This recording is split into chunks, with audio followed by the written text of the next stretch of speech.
안녕하세요. 더남과 원장 홍준기입니다. 익상편은 흰자 위에 저희가 결막이라고 그러죠. 이제 흰자 위에 살이 손상이 되고 자극을 받아서 점점 두꺼워지면서 흰자 위에서 검은 자위 쪽으로 각막 쪽으로 점점 살이 자라 나오는 것을 말하고요. 눈 안이 아니라 눈 바깥의 문제입니다. 눈 바깥에 흰자 위 살이 올라오는 질환을 말합니다. 흰자 위에 군더더기 날개처럼 생긴다고 해서 군날개라고도 표현을 하거든요. 증상은 이제 경미한 불편감 아니면 불편감이 아예 없는 분도 많고요. 좀 자라서 두꺼워지게 되면은요, 이제 각막 위에 놓인 그 흰살들이 각막을 당기기 때문에 난시를 유발할 수도 있고요. 그리고 이제 점점 비후돼서 융기되게 되면은 저희가 눈을 싸고 있는 눈물층이라는 막이 있거든요. 이게 좀 불안정해지면서 안구 건조증이나 불편감이 좀 심해질 수 있습니다. 익상편이라는 게 검열반이라는 거에서 시작을 하거든요. 이게 검열반의 이름 그대로 말하면은 검이 안검이에요. 열은 찢어진 틈을 말하는 겁니다. 그러니까 눈에 찢어진 틈, 그러니까 눈과 눈꺼풀과 눈꺼풀 사이에 틈이 있는데 그게 약간 반점처럼 보이는 겁니다. 이런 반점이 이제 저희가 검열반이라고 하는데, 이 검열반이 시간이 지나면서 점점점 이제 자라서 흰자위와 검은자위의 경계를 넘어서게 될 때 저희가 보통 익상편이라고 이름을 바꾸거든요. 익상편은 초반에는요 잘 몰라요. 보통 안쪽에 생기거든요. 코 쪽에 있는 흰자위에 생기고요. 뭐 바깥쪽도 귀 쪽에도 생길 수 있습니다만, 눈이 좀 빨갛네, 눈에 뭔가 볼록 튀어나왔네, 이 정도 느끼는데도 한참 시간이 걸리거든요. 햇볕을 보고 아니면 어떤 이유 때문에 계속 충혈이 되고 반복되다 보면 내가 요새 피곤한가 봐 하고 넘길 수가 많은데, 어느 순간부터 뭐가 낫네?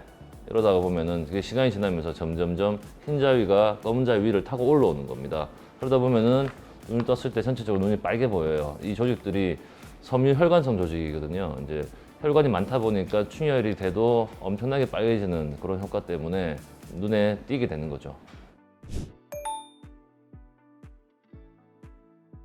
눈 속과 눈 밖을 생각하시면 됩니다. 보통은 흰자 위에 생기는 익상편이 튀다는 이미지하고 백내장의 백자하고 좀 헷갈리시는 것 같아요. 뭔가 흰게 보이면은 다 백내장이다 이렇게 말씀을 하시는데, 그냥 흰자 위에서 아예 다른 영역입니다. 눈 바깥쪽에 있는 흰자 위에 살이 자라 나오는 게 익상편이고요. 눈 속에 있는 홍채 뒤에 있는 인공수정체가 결정이 생기면서 혼탁이 되면서 빛이 점점 흐리게 보이는 게 백내장이거든요. 그래서 눈 속 구조물의 문제인가, 눈 바깥쪽 구조물의 문제인가의 차이가 있습니다. 낮에 빛을 보면 눈이 너무 부시다, 아니면 뭔가 계속 뿌옇게 보이고 시야가 좀 가린다, 이런 것들이 저희가 생각했을 때는 백내장이고요. 익상편은 뭔가 살이 잘 올라오네, 뭐 이렇게 생각하는 거죠. 예. 그럼 극단적으로 가면 약간 실명할 수도 있는. 예전에 제가 캄보디아에 이제 의료봉사를 갔을 때, 한 30도 안 된 남자였는데, 이제 군날개가 시축, 동공의 중심을 다 가려버렸어요. 다 가려서 하나도 안 보인다, 이런 사람이 있었거든요. 그래서 제가 그때 수술을 했었는데, 이런 경우에 젊은 사람 같은 경우에는요, 깔끔하게 떨어지는 경우도 많은데, 저희가 제거를 했을 때 각막에 혼탁이 남는 경우가 있어요. 혼탁이 남게 되면은 영구적으로 그 자리가 뿌옇게 보이는 거죠. 그래서 저희가 시축에 가까워지기 전에는 무조건 익상편 수술은 해야 합니다라고 얘기를 드립니다. 예.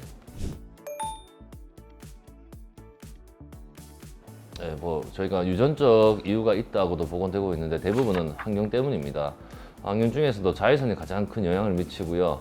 이 자외선이라는 게 자외선에 노출이 많은 직업, 밖에서 농사일 하시는 분도 될 수 있고요. 야외 직종에 계시는 분들이 주로 생기시는데, 이런 분들은 저희가 생각했을 때는 이제 빈도가 높고 젊은 시절부터 생길 수가 있다. 예, 이렇게 생각을 하죠. 예. 그 외에도 이제 먼지나 아니면 안구 건조증이나 이런 것들도 다 이유가 될 수는 있습니다. 예.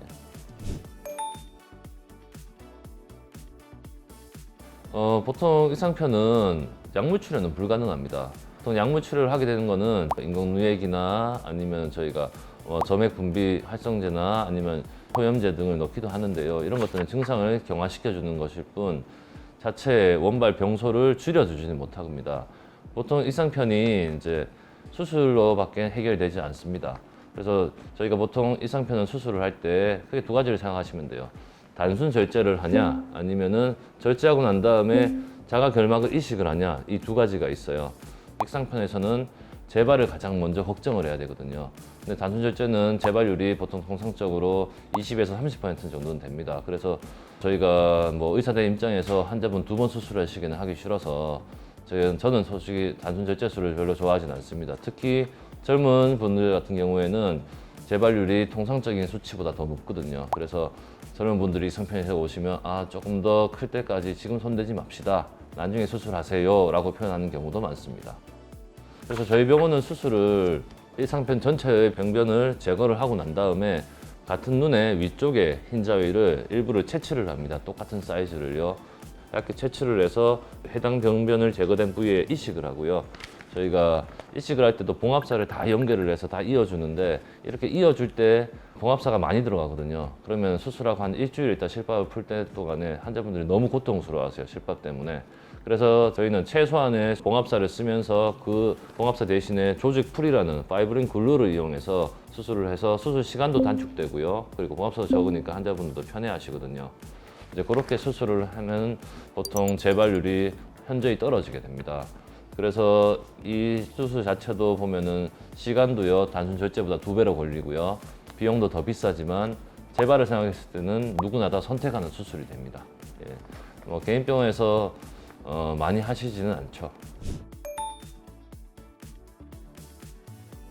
일상편을 예방할 수 있는 거는요. 제일 큰 문제는 저는 자외선이라고 생각하거든요.